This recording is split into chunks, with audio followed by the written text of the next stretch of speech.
સલીમ સાહેબની વાત કરી હમણાં જયભાઈએ. એમણે બહુ સરસ એક વાત એકવાર કહેલી મને કે ઈગોમાં એવું છે કે પતિ પત્ની જ્યારે અલગ થાય ત્યારે એક બહુ સરસ દાખલો આપેલો એમણે कि पहिया जब रथ से अलग होता है तो शुरू में बहुत तेज घूमता है. રથથી જ્યારે પૈડું અલગ થાય છે ત્યારે શરૂઆતમાં બહુ જોરથી ફરે છે પણ પછી આગળ જઈ શકતું નથી. અને આમાં જેન્ડર બાયસ વગર આ વાત હું માનું છું સમજવા જેવી છે कि पहिए का मूल्य तब तक है जब तक वो रथ से जुड़ा है, उसके बाद उसका कोई मूल्य नहीं रहता. कभी कभी फिल्मમાં સાગર સરહદી એક બહુ સરસ સંવાદ લખ્યો છે. અમિતાભ અને રાખી છૂટા પડવાનું નક્કી કરે છે અને ત્યારે અમિતાભને પૂછે છે રાખી क्या करेंगे, कैसे गुजारेंगे ये जिंदगी. ने ત્યારે અમિતાભ એને જવાબ આપે છે तुम एक अच्छी पत्नी बनना और एक मैं एक अच्छा इंसान बनने की कोशिश करूंगा. આ મને લાગે છે બહુ અદ્ભુત જવાબ હોઈ શકે કોઈ પણ રિલેશનશિપ પૂરી કરવાનો. આપણે ત્યાં ગ્રેસફુલી છૂટા પડવાનો કોઈ કોન્સેપ્ટ જ નથી.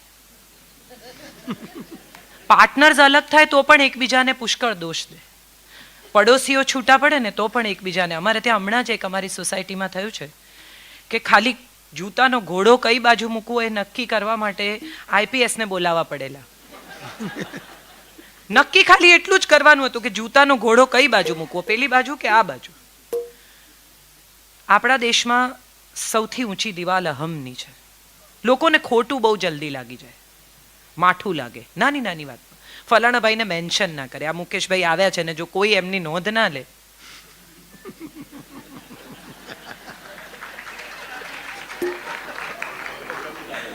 તો મુકેશભાઈ કવિતા લગે કે મને માઠું લાગ્યું છે.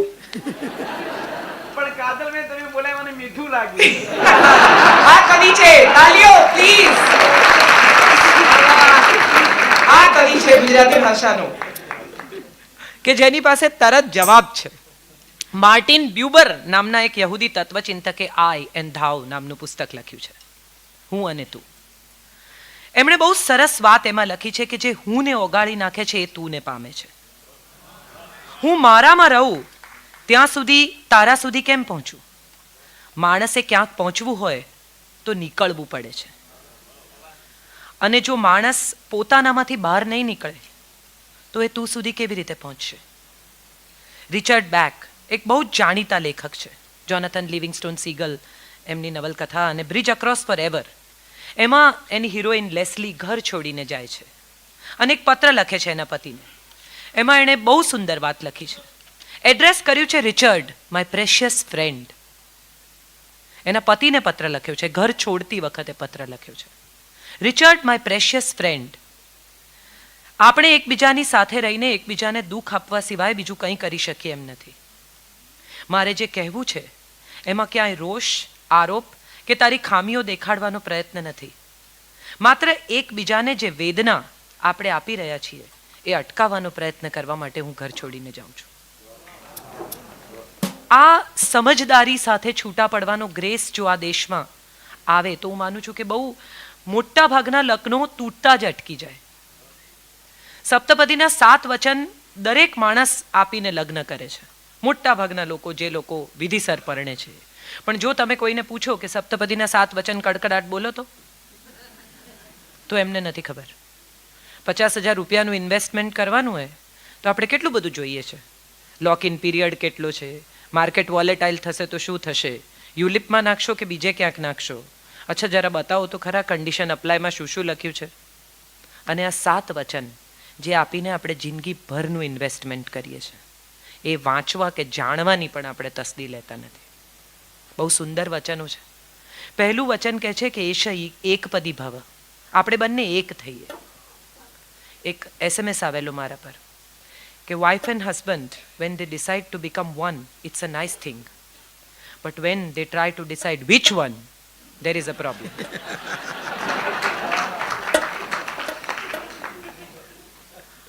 અને બીજું વચન છે આપણે ઋતુના સુખ ભોગવીએ. આ ઋતુ એટલે મનની ઋતુ, ફક્ત બહારની ઋતુ નહીં. ક્યારેક ગુસ્સો, ક્યારેક અણગમો, ક્યારેક ચીડ, ક્યારેક નહીં ગમતી વસ્તુઓ, આ પણ મનની ઋતુને બદલી નાખે છે. અને છેલ્લું 7મું વચન છે સપ્તમે સખા ભવ, મિત્રો થઈ જઈએ. આપણે બધાને માફ કરી નથી શકતા. સગા માટે આપણને વાંધો છે, પડોશી માટે મેં કહ્યું ને આ જૂતાના ઘોડાનો ઝઘડો છે, પણ આપણો દોસ્ત હોય ને એને આપણે અનકન્ડિશનલ પ્રેમ કરી શકીએ છીએ.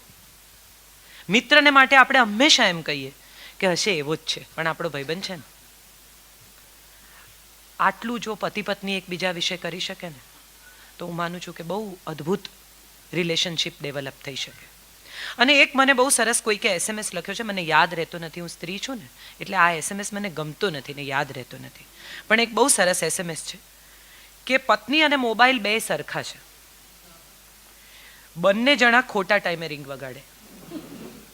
જેની રાહ જોતા હોઈએ એ મેસેજ ના આવે ને ખોટા ખોટા ફોરવર્ડ આવે. આપણે મેસેજ ડિલિવર કરવાનો હોય ત્યારે નેટવર્ક કામ ના કરે, અને જ્યારે સાચા હૃદયથી એવું ઈચ્છતા હોઈએ કે અહીંયા આપણે જે કંઈ કામ છે એ બધું જ અટકી જાય ને નેટવર્ક બંધ થઈ જાય ત્યારે ફૂલ સિગ્નલ બતાવે. અડધી વાતે કપાઈ જાય ને હેંગ થઈ જાય. અને સૌથી અગત્યની વાત, આપણને બરાબર એ મોડલ વાપરતા આવડી જાય ને એટલે નવું બજારમાં આવે.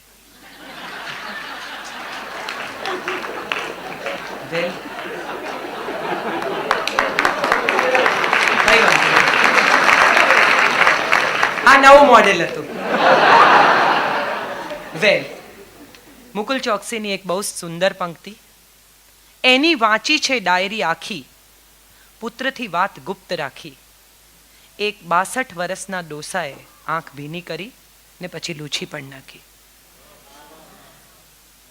મુકુલ ચોકસીનો જ એક શેર રિલેશનશિપ પર, કિસ્સો કેવો સરસ મજાનો છે, બેવ જણ સુખી થયાનો છે, પલ્લું તારી તરફ નમ્યાનો તને, મને આનંદ ઊંચે ગયાનો છે.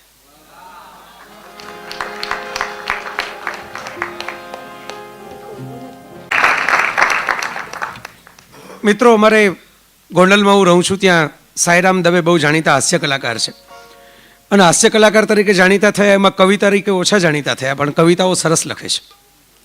સરસ એમની એક કવિતાની પંક્તિ રાતના 3 વાગે મારી ઘેર બેસીને એમણે મને સંભળાવેલી. ધ્રુજે છે હાથ મારો આ સવારે એનું કારણ એ, ફરી સપનામાં આવી તે મારી આંગળી ઝાલી લાગે છે. કેટલી ખૂબસૂરત વાત છે.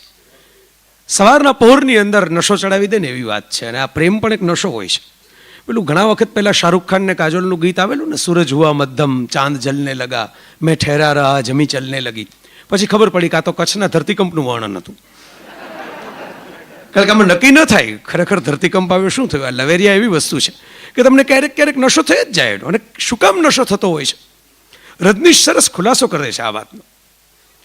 અહીં મસ્તક છે સૌથી ઉપર, મગજ, બ્રેઇન, વિચાર, બુદ્ધિ, અને અહીં હૃદય છે એનાથી થોડુંક નીચે, લાગણી, સંવેદના, સ્પંદન, હૂંફ. અહીંથી જ્યારે અહીં પડવાની પરિસ્થિતિ ઊભી થાય ને ત્યારે પ્રેમ આવે. એટલે પ્રેમમાં પડવાનું હોય, કારણ કે અહીંથી અહીં ઉતરવાનું હોય. અને આ પડ્યા પછી જે ગાડી ઉપડે બધાની, પછી એ હેંગઓવર ક્યાં લઈ જાય નક્કી થતું નથી હોતું. આમ આપણે ત્યાં ઘણી બધી અપીલો થતી હોય છે, ચક્ષુદાનની, કિડની દાનની, પણ મેં જોયું છે કે આપણે સૌથી વધારે કોઈ એક અંગનું દાન કરતા હોય તો એ હૃદયદાન છે. કેટલાક મિત્રો તો એટલા બધા ઉત્સાહી હોય છે કે સવારથી સાંજ સુધીમાં 3-4 વખત કરી નાખે છે. પછી સાભાર પરત આવે તો સ્વીકારીને પાછું બીજે પહોંચાડી દે છે. આમાં નક્કી નથી રહેતું મેં કહ્યું એમ, પણ આ એક નશો એવો છે ને, એની આખું એક ધુમ્મસ રચાય આપણી પાછળ. અને તમે જોજો આપણી આસપાસ જ્યારે ધુમ્મસ આવે ને ત્યારે ધુમ્મસની અંદર કાળી સળક હોય ને એ પણ રૂપેરી લાગે. અને આ જ પ્રેમની ખૂબસૂરતી છે. પ્રેમ સામાન્યમાં સામાન્ય વાતો છે ને એનો નશો એક વખત એના રેપરમાં વીંટાળીને આપે ને તમને, એટલે અસામાન્ય બનાવી દે. તમે જોજો, તમને એક નાનકડી અદા હોય, એક નાનકડું આમ ગાલનો તલ હોય ફક્ત, પણ સમરકંદ બુખારાઓ વાળી જવાનું મન થાય એની ઉપર તમને. શું કામ? કારણ કે પ્રેમનો નશો છે. એક ચશ્મા પહેરે તમે પ્રેમના, અને આખી દુનિયાની રોનક એનું રંગીન મેઘધનુષી થઈ જાય. આમ વાત પેલી પતંગિયા જેવી છે. ઈયળ કોશેટો બનાવે પોતાની ફરતો, અને બહાર નીકળે ત્યારે રંગબેરંગી પતંગિયું બની ગઈ હોય. પ્રેમની પણ આવી જ ખૂબી છે. એનો નશો એકવાર થાય એટલે નાનામાં નાની બાબત જે સાવ આપણને ન ગમતી હોય એ પણ ગમતી થઈ જાય. નોટબુક નામની એક સરસ મજાની કૃતિ, ઉપરથી સરસ એક ફિલ્મ પણ બની છે. એનો નાયક પોતાની અલ્ઝાઇમરના રોગમાં ગ્રસ્ત, કોમાગ્રસ્ત થયેલી પત્નીને હોસ્પિટલમાં મળવા માટે રોજ જાય ફૂલો લઈને. વૃદ્ધ પુરુષ, વૃદ્ધ પત્ની, અને ડૉક્ટર એને એમ કહે કે એને કશી જ ખબર નથી પડતી, તમે શું કામ સારા મહેનત લ્યો છો, રોજ સવારે તાજા ફૂલ લઈને આવવાની હોસ્પિટલના બેડ ઉપર. અને પેલો એમ જવાબ આપે છે કે એને ખબર નથી પડતી, મને તો પડે છે ને. સાહેબ આ નશો છે, આ નશો ઉતરતો નથી હોતો એકવાર થયા પછી, એ સતત ને સતત વધતો રહેતો હોય છે, એવો આ નશો છે. આપણે ઘણા બધા પૂતળાઓ બનાવતા હોઈએ છીએ પક્ષીઓને ચરક કરવા માટે, થોડીક તક મળે એટલા માટે, પણ ખરેખર પ્રતિમા તો એ જ કહેવાતી હોય કે જેણે જીવનની અંદર પોતાનાથી વધારે કોઈને ચાહ્યા હોય. વાહ વાહ. ભલે એની ક્યાંય પ્રતિમા બનતી ન હોય ને, તોય હું એમ માનું છું કે એ પ્રતિભાની પ્રતિમા જે છે ને આપણા જીવનમાં તો બનવી જોઈએ, આપણી આંખમાં તો એના તોરણ છે એ રચાવા જોઈએ. અને એટલા માટે મિત્રો, જે ગીત આપણી સામે રજૂ થવાનું છે ને એ નશાનું ગીત છે, પ્રેમના નશાનું, થોડીક સાનભાન ગુમાવી દેવાનું. ખૂબ વ્યાપ્યો છે જગમાં બુદ્ધિએ સર્જેલ પ્રકાશ, લાગણીને થોડાક દીપ જલાવી લઈએ. બહુ બધું આપણે જોખી જોખીને, તોળી તોળીને, વિચારી વિચારીને, માપી માપીને જીવનની અંદર જીવતા હોય છે. પ્રેમ આપણને એ શીખવાડતો હોય છે કે ક્યારેક આ બધું છોડીને ફના થવાનું હોય છે. કબીરા ખડા બજાર મેં લીએ લુકાટી હાથ, જોગર બારે આપના ચલે હમારે સાથ. જે પોતાનું ઘર બાળી શકે ને એ ફના થઈને મારી સાથે નીકળી શકે. એટલે પ્રેમ પંથ એસો કઠિન મેં ચલું યા બલમ. આ હું ચાલું કે બલમ, બેમાંથી એક જ થઈ શકે. એટલે અહમ ઓગાળવાની કળા, એનું નામ પ્રેમ. ગુજરાતી ભાષા લખું છું, પણ ગુજરાતી સંગીત સાથેનો નાતો એટલો બધો ઓછો થઈ ગયો છે કે હું સાંભળવામાં એટલી ખોવાઈ જાઉં છું કે ગયા વખતે મને ખબર જ ના પડી કે ઇન્ટરવલ અનાઉન્સ કરવાનું છે કે નથી કરવાનું. And I continued. એટલે અત્યારે સૌમિલ મને કહે છે કે યાદ રાખજે. એક બહુ સરસ એડ આવે છે રેડિયો પર. એક છોકરીને લગ્ન નથી કરવા, ગુસ્સામાં ઘરમાંથી નીકળી જાય છે, ફરીને પાછી આવે છે, અને પાછી આવીને મૂર્તિઓ જોઈને લગ્ન કરવાની હા પાડી દે છે. એટલે એની માં એને પૂછે છે કે કેમ આ તું હમણાં તો અહીંથી ધમધમ કરતી ગઈ હતી ને પાછી આવીને પરણવાની તૈયાર થઈ ગઈ. અને છોકરી કહે છે કે આ છોકરો જે મને જોવા આવ્યો હતો ને એ મને રસ્તામાં પહેલાં મળ્યો હતો. ઝેબ્રા ક્રોસિંગ હું ક્રોસ કરતી હતી ત્યારે એણે ઝેબ્રા ક્રોસિંગની પહેલાં મને જોઈને ગાડી ઊભી રાખી. હું તો ગુસ્સામાં હતી, મને ખબર જ નહોતી. અને જે માણસ એક અજાણ્યા રાહદારીનું આટલું ધ્યાન રાખી શકે એ મારું કેટલું ધ્યાન રાખશે. જયભાઈએ કબીરની વાત કરી. કબીરના લગ્ન થઈ ગયા અને એની પત્ની લાલીને લઈને કબીર ઘરે આવે છે. અને ઘરે આવે છે ત્યારે લાલી કહે છે કે મારે તો તારી જોડે પરણવું જ નથી, મને તો જમીનદારના દીકરા જોડે પ્રેમ છે. એટલે કબીર કહે છે ચાલ કાંઈ વાંધો નહીં, તને મૂકી આવું. હવે ગાડું જે મૂકવા આવેલું એ તો જતું રહ્યું છે અને લાલી તો સરસ દુલ્હનના કપડામાં છે. એટલે કબીર એને કહે છે ચાલ ખભે બેસી જા, હું તને મૂકી આવું. કાદવમાં ચાલીને કબીર એને મૂકવા જાય છે ત્યાં પેલી વળી અડધે રસ્તે રડવા માંડે છે કે પાછું શું થયું? તો કે હવે મારે નથી જવું. કે કેમ, શું થયું? તો કે જે માણસ આમ જીવની જેમ જાળવીને મને પારકાને સોંપવા જાય છે, જો હું એની થઈ જઈશ તો મને કેટલું સાચવશે. ગુજરાતી ગૃહિણીને તો ખબર છે કે કઠોળને પણ પલાળી રાખો ને તો એમાં અંકુર ફૂટે. ભીત ફાડીને પીપળો ઉગે છે અને પ્રેમની ભીનાશ કોઈને પણ બદલી નાખે છે. માણસ જ્યાં રહેતો હોય ને એ કદાચ એનું એડ્રેસ પાસપોર્ટમાં કે રેશન કાર્ડમાં હોય, પણ એનું મન ક્યાંક બીજે વસ્તુ હોય એવું ચોક્કસ બને. એનું પરમેનન્ટ એડ્રેસ અને એનું પર્સનલ એડ્રેસ બે જુદા હોઈ શકે છે. ઘણી વ્યક્તિઓ જ્યારે એકબીજાની સાથે પ્રવાસ કરવાનું નક્કી કરે ને ત્યારે એવું થાય કે બે જણા જોડે નીકળે, પણ એકની સ્પીડ વધી જાય અને બીજું સહેજ પાછળ રહી જાય. એ વખતે સહેજ અટકીને પાછળ વળીને જોવું કે સાથે જે નીકળ્યા હતા એ સાથે આવે છે કે નહીં. કારણ કે છેક ક્યાંક પહોંચી જાઓ ત્યારે ખબર પડે કે અરે જેની જોડે નીકળ્યા હતા એ તો આવ્યા જ નહીં. આ સંબંધ બહુ બ્યુટીફુલ સંબંધ છે.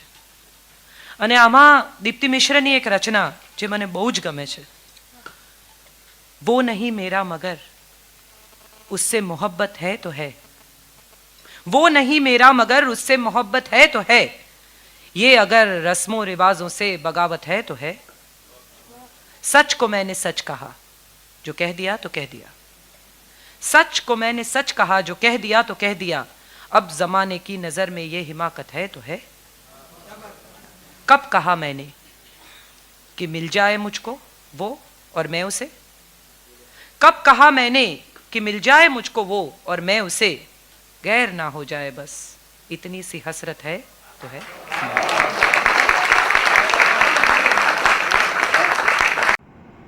હાય, હું છું કાજલ સવૈદ્ય.